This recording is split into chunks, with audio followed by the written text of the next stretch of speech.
Hello बच्चों, let's start the question. The question is the probability that an event A happens in one trial of an experiment is 0.4. Three independent trial of the experiments are performed. The probability that the event A happens at least once is option A has 0.936, B है 0.784, C है 0.904, option D है none of these.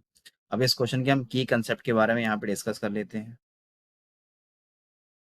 की concept तो इसमें use होना है आपका Bernoulli theorem.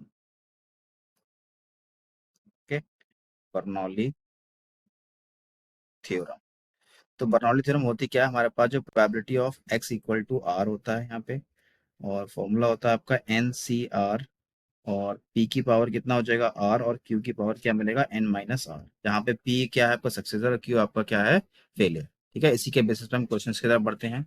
अब क्वेश्चन में क्या बोला कि probability that an event A happens in one trial of an experiment 0.4 है, यानी कि हमारे पास वन ट्रायल का कितना है सक्सेसर दे रखा है आपको, पी की वैल्यू दे रखी है उन्होंने 0.4 है। तो इसको मैं कैलकुलेट कर लेता हूँ, ये क्या मिलेगा आपको 4/10 आ जाएगा, यानी कि ये मिल जाएगा आपको 2/5। ये आपका पी की वैल्यू। तो अगर हम क्यू की वैल्यू निकालेंगे तो क्यू हमारे पास क्या होता है 1 - पी होता है। ठीक है, यहाँ से वैल्यू निकाल लेंगे तो 1 - 2/5 करूंगा तो यहाँ से कितना मिलेगा आपको 3/5 मिलेगा। ये आपका क्यू की वैल्यू फाइंड कर ली मैंने से।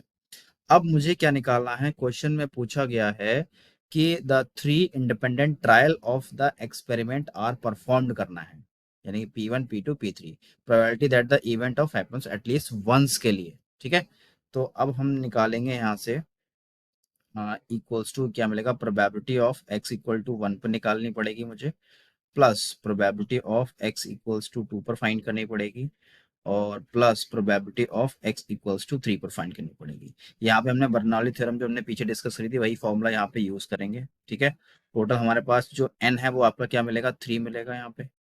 ठीक है, और यहाँ पे x का तो पता ही है आपका, r का वैल्यू 1 है, इसमें 2 है, इसमें 3 है, तो यहाँ पे हम वैल्यू लगा देते हैं। तो ये आ जाएगा 3C1, और p है हमारे पास कितना 2/5 का होल पावर कितना मिलेगा यहाँ पे 1, और यहाँ पे दे रखा है 3/5 है, इसका होल पावर कितना मिलेगा आपको 2 मिलेगा। प्लस ऐसे ही यहाँ से करेंगे 3C2 करेंगे, और यहाँ पे 2/5 की होल पावर कितनी हो जाएगी 2 हो जाएगी, और 3/5 की होल पावर कितनी मिलेगी यहाँ पे आपकी 1 मिलेगी। प्लस ये आ जाएगा आपका 3C3 मिलेगा, और 2/5 की होल पावर कितनी मिलेगी आपको 3 मिलेगी, और 3/5 की होल पावर कितनी हो जाएगी आपकी 0 हो जाएगी। इतना आपको समझ में आ गया। मैंने क्या करा ओनली फॉर्मूले का यूज किया है। अब इसको मैं कैलकुलेट करूंगा तो 3C1 और 2/5 3, यानी कि 3 3 9, और यहाँ पे 9 2 18, 18 3 54 आ जाएगा, और अपॉन में कितना मिलेगा 125, प्लस अब करूंगा यहाँ पे तो यहाँ पे क्या मिल रहा है 2 2 4, 3 12, 3 36, और अपॉन में क्या मिलेगा 125, प्लस ऐसे ही इसको करूंगा यहाँ पे 2 2 4, 2 8 मिलेगा, और अपॉन में 125 मिलेगा। इसका एडिशन करने पर मुझे कितना मिल रहा है 98/125। ठीक है, अगर मैं इसको डिवाइड करता हूँ तो यहाँ से मुझे वैल्यू क्या मिलती है 0.784। यही इस क्वेश्चन का फाइनल आंसर है। मैं ऑप्शन चेक कर लेता हूँ आपका, जो ऑप्शन करेक्ट हो जाएगा ऑप्शन बी है वो आपका करेक्ट हो जाएगा। ओके, सो आपको समझ में आ गया होगा। So I hope you understand and thank you.